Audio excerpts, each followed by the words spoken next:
And here we go, Rack House Ramblings, episode number 18, take 73, I think it is. Okay, so here we go. It's been a few weeks. I have to apologize for that. To give everyone an update, you probably saw on my Instagram a gory picture of my hand that was sliced across the knuckles. So about 10 days ago, I had an accident with a mirror, and I grazed, I shouldn't say grazed, I was sweeping a garage floor, and the back of my hand ran across the edge of a mirror. This mirror was laying on a countertop, and the edge of the mirror was just hanging over the countertop a little bit. And as I was sweeping the floor in the garage, my knuckles went straight across the edge of that mirror and cut me right across the knuckles. So the technical thing is they call it lacerated extensor tendons on two of my fingers. So once I cut my hand across the back of the knuckles, the two fingers, the middle finger and the ring finger on my right hand, they just kind of fell right into the palm. And I couldn't pull them back up. So I knew something was wrong right away.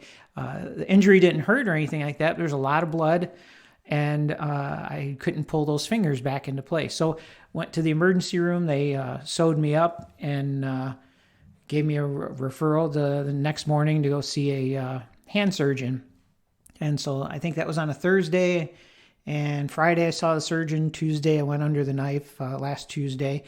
And surgery is way overrated. It's not nearly as easy as people think. I don't know, call me a sissy or whatever. But it was a very eye-opening experience. And I guess probably for the first part of this podcast, I'm going to talk about the things that have happened. It really opened my eyes and it's pretty much changed how I go through my day-to-day life for the next couple of months, it sounds like. So being I'm right-handed, imagine taking your dominant hand, wrapping it up in a big old cast, and now get through life day to day, I guess. So one of the first things I noticed was tying my shoes. We had to go, Ann and I went shoe shopping, and I had to get a couple of pair of shoes that have no laces, so like slip-ons, because now that you're left-handed, you can't really tie a knot. And the other one was pants. So if you have button-up pants, just doing a button, that's pretty tricky, and a zipper and all that left-handed. It's a right-handed world, that's for sure. So now I've been wearing gym shorts and t-shirts, so I can't wear a button-up shirt because I can't do a button. And you don't realize all these little things that we take for granted. It sounds so cliche, but it's so very, very true. Even driving your vehicle. So if you grab your ignition key, put it in the ignition and turn, that's your right hand. So now take away that right hand. If you take your left hand and reach across the steering wheel and try and put it in the ignition and turn it. Think about that. Luckily, I have a push-start car, but I was in Ann's car the other day and tried it, and it was, I wouldn't say impossible, but it's challenging, without a doubt. Everything has been quite a bit more challenging, and so for a while there, I was thinking, oh, it's great to have some time off. I can do all these things, and then as I go mentally through all the things I want to do, work on my moped project and work on this little bathroom remodel. I've got halfway started here, but now those are all pretty much out of the realm of possibility, one-handed, to try and turn a wrench one-handed, to try and do anything like that. So I've been at a standstill. And then, of course, you say, oh, no, I've got so much time here. I can podcast all this. And so I sat down, and I'll be honest with you, I probably sat down in the studios or Rack House Ramblings here in my bourbon room. I sat down at this very spot, open up the laptop, plug in the mic, and I guess I didn't realize how dependent I am on using a mouse right-handed. So now get rid of your mouse and try and do left-handed. And when I do all this audio editing and all the recording and things like that, some of it's precision. I have to zoom in on some sound wave, the sound file and things, and edit and clip and join. And I started to get frustrated. And I'm not kidding when I say I've probably done it a dozen times where I've started and stopped and started and stopped, just getting frustrated. So what I felt like would be the best remedy is to just sit down and start talking and get it going. And I'll explain to you, normally when I do a podcast, and I've told quite a few people this, I do a lot of prep work. And I don't like to just sit down, turn on the microphone, and start rambling. I think I owe it to you guys that are listening. I owe it to you to have my shit together and have a point and have an agenda and have a script. So I will type out a script. They're usually I think the shortest one is 8 pages and the longest one has been 20 pages. So as I'm doing my podcast, I'm reading a script. And that way I can be precise and not waste your time and not ramble on and have some focus and have some direction. That's normally how I do it. So I tried to do how I normally do it, but for me to be a little bit creative and do all these things, I type. And of course I type two-handed. And I said, with modern technology, I can use some dictation, voice recognition software on Microsoft Word. And I sat down to do that. And what I found was that before I speak, I have to think about it and then say the words, and then it translates it into script. But that's not how I normally process things. When I do things, I think and it goes right to my hands and goes on to the screen. And for me, that seems to work the best. So I started doing that, started a script, and it just wasn't working out. So I kind of put that to the side. And now I've landed on this. I'm just going to say some thoughts. I'm going to talk about what's going on, talk about what I can remember as my agenda that I wanted to talk about or my show I wanted to talk about. So we probably won't have the segment format. What I think I'm going to do is talk about my ideas, express them, get them out. And if the podcast is a little bit shorter, so be it. If it's a little bit longer, so be it. I'll try not to ramble on, but in my head, I kind of have some bullet points that I wanted to talk about. And we'll kind of go through that and see how it goes. And I want you guys to kind of give me some feedback. Go over to my comment section on Podbean or send me a text or what have you. And hopefully you guys like it. I know it's going to be a little bit different. There's definitely going to be no new guitar licks. So if I do happen to edit in all my little openings and transitions and things like that, those are things from the past. So there won't be any new guitar playing, no instrument playing whatsoever for a while, which is very frustrating too. But be patient with me, and I appreciate you guys listening, and we'll see what we can do. So right out of the gate, hand injury, right hand, going to be out of work till sometime in October. And this frustrates my hunting season. I had all sorts of plans to go up and do some, update some food plots for August I like to do. Also was building a deer blind, and it's 5 foot by 6 foot by about almost 6 feet tall. So pretty much like a small shed. And I built the 4 walls right here in my garage in Northville. And my plan was to transfer the 4 walls up north and put them on an elevated platform that I built last fall. And so now that's kind of on hold. So it's sitting in the garage where Ann normally parks as my shed / deer blind. So I'll have to figure that out. Then the other thing was going out for the early antler this season, or the antler this weekend on private land. And so I think what I'm going to do is try and borrow a crossbow. And I should be able to work a crossbow from a blind. And this season, it sounds like I'm going to concentrate more on hunting from the ground, which is new to me. Anybody that knows me knows I like to bow hunt. I use a climber, a Summit climber stand, and I love my climbers. And because I'm only going to be one-handed for a while, I won't be able to use a climber. Probably, I won't even be able to climb up a tree. So I'm kind of excited for this. This is new for me, a new challenge, and I like challenges like that. I like to step it up a notch. I like to get out of the comfort zone a little bit and do things a little bit different. And so I'm kind of looking forward to hunting from the ground. So that being said, hunting from the ground, probably the first, I'm guessing maybe week or so will be with a crossbow. And then hopefully I can transition. Being that the 2 middle fingers on the right hand, they're kind of in a cast isolated. My hand doctor was able to leave my first finger out of the cast, which really helps. My first finger and thumb, just being able to have access to those. I should say it helps, but it's nowhere near 100% of what you're used to. And it just feels more comfortable on the hand. The first cast I had for the first 4 or 5 days, all 4 fingers were casted together. And it was kind of like having a paddle, like a club on your hand. And it's very uncomfortable. You know, I know inside the cast, I can move one of my fingers, my first finger.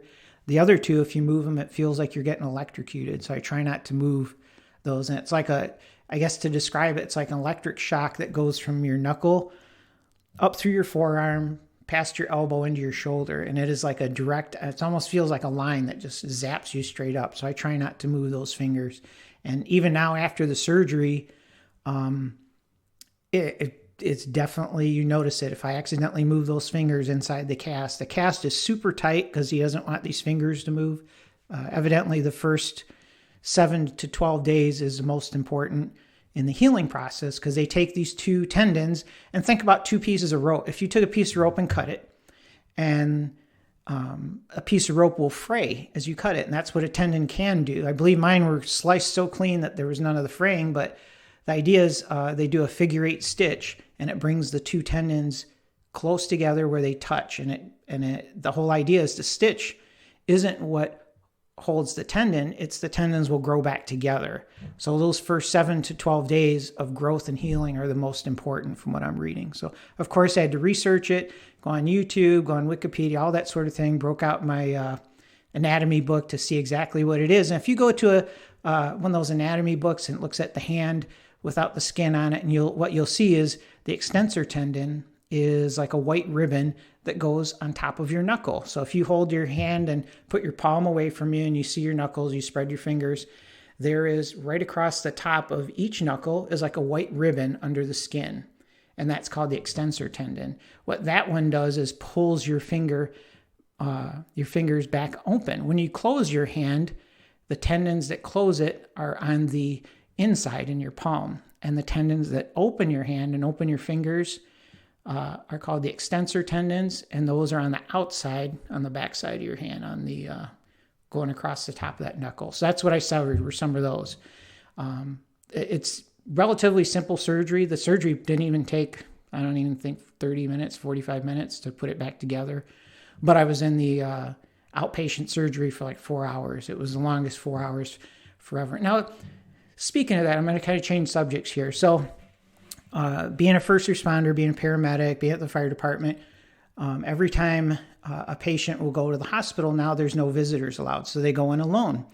And I never really thought about it. I have thought about it, but not as much until it's you. So when I was dropped off at the surgery center and waits outside, and I walk in alone, and there's nobody in a waiting room. You knock on the door. Here's a giant lobby, and the door's closed. They let you in. You go right back to your room. And there's no visitors, so you're alone. And you think, okay, no big deal, but I was thinking about it. So here I am waiting for surgery, and I was supposed to be next in, and they came and said, oh, we're going to do an ankle in front of you. Oh, there's another guy with a hand in front of you. We hope you don't mind waiting a little bit longer. Doctor wants to do you last so you can concentrate on this and that. And okay, and I'm being patient. So I ended up being in the little pre-op room for 2.5, almost 3 hours. And you think, oh, it's no big deal. But really, it's kind of an I guess, what would you call it?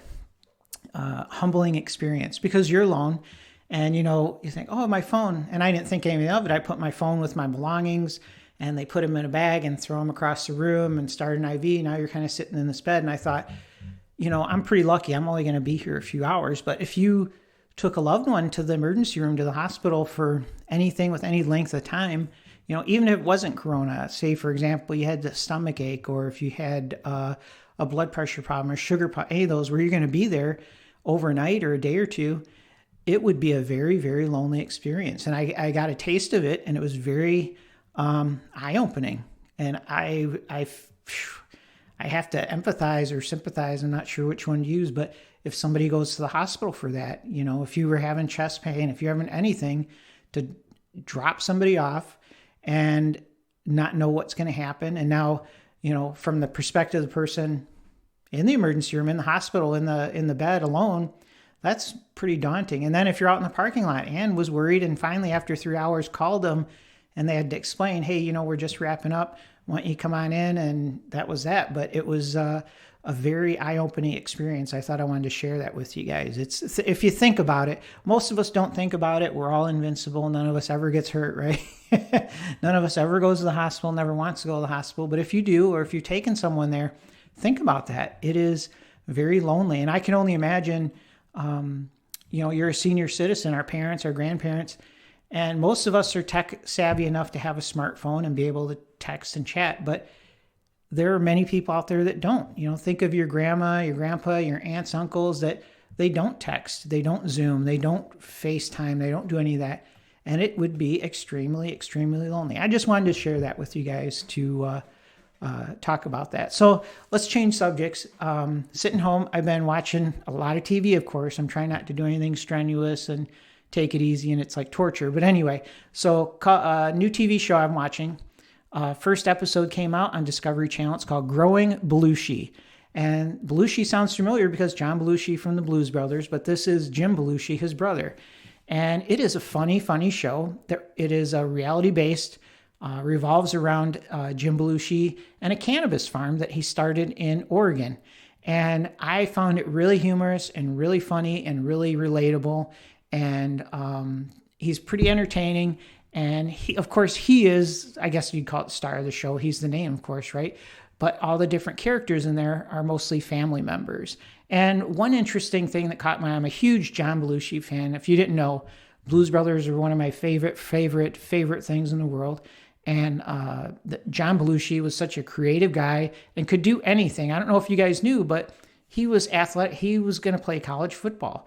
Whatever this guy tried, he was good at. So whether it was sports, athletics, acting, singing, you name it, this guy could do it. So one of the things that Jim Belushi talked about was, and it was just real brief, he said, my brother John in high school played football, was a linebacker, and I think there were so many hits to his head that he had some kind of closed head injury, and he was self-medicating with drugs and alcohol. He goes, if we knew then what we know now, I think he'd still be alive. And that was one of the premises for the cannabis is pain relief and patient care and treatment, not so much to get high, but for another way to medicate. So and it was like a serious moment, but that made me think, wow, what an interesting thing to think about, that if we knew then what we know now about head injuries. So anyway, that was one of his little spiels on the show. And another interesting fact from the show was that, and I'm not real up on this, but marijuana and cannabis, they have different strains. Just like if you were to go to the store to buy tomatoes, there's beefsteak tomato, Roma tomato, cherry tomato. Well, cannabis is very similar that way. And of course, they have all these crazy names, Kush this and Monkey Shine that and whatever, cheesecake this. But one of his strains was called Captain Jack. And the story behind Captain Jack was that there was a marijuana dealer that would hang around Saturday Night Live when John Belushi and Dan Aykroyd and all them guys were there, and his name was Captain Jack. And Captain Jack had his own special marijuana, and he made a trek to, I think they said it was Pakistan, and he was able to bring back seeds from Pakistan of this very specific strain that had characteristics of mellowing and no paranoia and really smooth and all this. So he brought the seeds back, and these are what Jim Belushi is growing, a special strain called Captain Jack. And I knew nothing about this, of course. And sure enough, this individual, Captain Jack, who all this is named after, is working at the farm. And he's really quite the character. He is a skinny guy, very not presumptuous at all. As a matter of fact, everyone on the show is very laid back, as you would expect. And they make like jokes about cheese balls and eating and all this sort of thing. But it was pretty funny and eye-opening about this Captain Jack thing. And then one of the other things that the show, I guess, educated me a little bit on was that it's not just like a farmer growing crops. There is science involved and technology and biology. And so during the show, this Captain Jack strain it's like in a nursery, right? Where you raise little things and make them big things. And so there's 240 of these Captain Jack plants. And they say, hey, today at 5 o'clock, these Captain Jack plants need to be sprayed with this specific organic herbicide, whatever it is, to keep little bugs off of it. And it's some kind of vegetable-based something or other. And so he gets out the garden pump sprayer and sprays the plants. Apparently, the spray, if you have the lights on, it turns into something toxic that kills the plants. And sure enough, Jim Belushi, after 5 o'clock, sprays plants, walks out the door and leaves, and forgets to turn off the lights. Well, they have cameras everywhere. So they show a time lapse. Here's all these plants looking all green and healthy. And then the time lapse goes and they all just wilt to nothing. And the guys come in the next day and say, what the hell happened? And Jim goes, what do you mean? He goes, you killed all the plants. He goes, what are you talking about? Here's the video. You left the lights on. Oh, shit. So the Captain Jack guy was pissed. Really, he killed all of his plants. And these seeds, I guess, are very special and hard to come by and all this. But it was pretty interesting. I never knew there was that much science involved in all this. And it turns out the other thing he was telling me, which I never knew, is all the plants that they grow, there's male plants and female plants, in case you didn't know. But all the plants that they're growing are female plants. And of course, Jim Belushi says, like all species, the male plants are useless, which I thought was pretty funny. So anyway, check it out. It's called Growing Belushi. Really think it's going to be a good show. That's one of the things I was watching. Now, another one I watched was Umbrella Academy on Netflix. I don't know if you guys watched it. I binged it all the way through. Pretty cool. That one, it's a little slow here and there, but you got to pay attention. I thought it was neat to watch. I wouldn't give it like 10 stars, but it was pretty good. Another one, caught up on Yellowstone, watched the whole season. I love that show. Then another one, season finale of Alone. You guys should be watching Alone. If you haven't watched it, watch it. It was a real deal. That was some cool shit. And then Mountain Men's another favorite of mine. So watching a lot of TV like that, trying to take it easy. And let's see what else. I've got to get back to my book. I'm reading a Mark Fidrich autobiography. I think I'm going to take some excerpts out of that and tell you guys about it. And I think you'll like that because Mark Fidrich came up. Haven't been watching much baseball. Tried to watch some hockey, but I'm having a hard time getting into it. What else do we got going on? So I'm going to give you guys a little heads up. Next weekend, I am going to take a road trip down to Kentucky. And I'll try and bring my podcast stuff with me and try and do it from down there. But if you go down I-75, drive through Ohio, and at the very bottom, the tip of Ohio is Cincinnati, and you cross the Ohio River. And when you cross on the other side is Kentucky. And that's the part I'm going to. It's Covington, Kentucky. And if you do a Google search on something called Beeline, Kentucky, the letter B, -line, Kentucky, what you're going to see is the very beginning of the Bourbon Trail. Starts right there in Covington, Kentucky. And it's not been known as a huge hub of bourbon because really the hub of bourbon is Louisville and south. So this is the very beginning in Covington. And there's no real big distilleries there, but there's 3 craft distilleries there.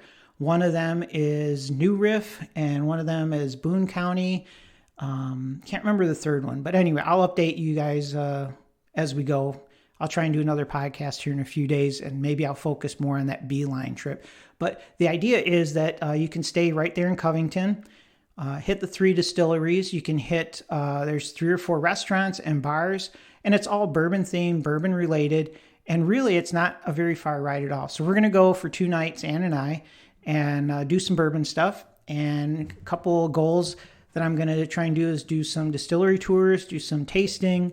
Also, I want to try and do, I want to see how far I am from Big Bone Lick, Kentucky. If you remember, it seems like so long ago, I talked about Big Bone Lick State Park and the cool sign they have out on the freeway and what it's all about. I want to try and swing by there. And what else do I want to do? I have a couple of things. Oh, Liquor Barn.